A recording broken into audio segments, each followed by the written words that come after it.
Kids Tamil. The Fox and the Grapes.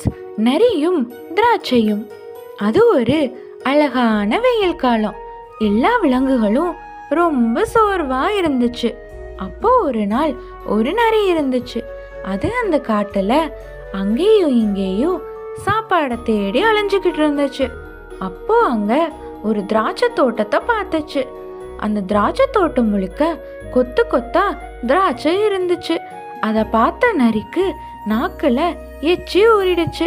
அதை சாப்பிட்டே ஆகணும்னு அதுக்கு ரொம்ப ஆசை. உடனே அங்கே யாராவது இருக்காங்களான்னு சுத்தி பார்த்துச்சு. யாருமே இல்லை.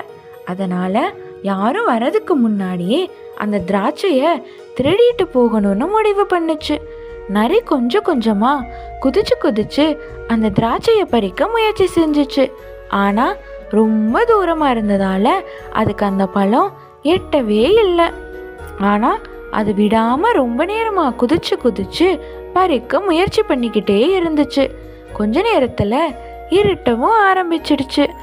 அப்போ நரி கொஞ்சமா பின்னாடி போய் ஓடி வந்து தாவி கூட பறிக்க முயற்சி பண்ணுச்சு. ஆனா அதனால பறிக்கவே முடியல. உடனே நரிக்கு ரொம்ப சோர்வாகி முயற்சியை கைவிட்டுருச்சு. நடக்கவும் ஆரம்பிச்சிருச்சு. அப்போ நரி சொன்னுச்சு, எனக்கு இந்த பழம் வேணாம், சீச்சி இந்த திராட்சை பழம் ரொம்ப புளிக்கும் அப்படின்னு சொல்லிட்டு போயிடுச்சு. Moral of the story: we pretend something to be ugly if we do not get it. நமக்கு ஒன்று கிடைக்கவில்லை என்றால் அது நமக்கானது இல்லை என்று நாமே நினைத்துக் கொள்வோம்.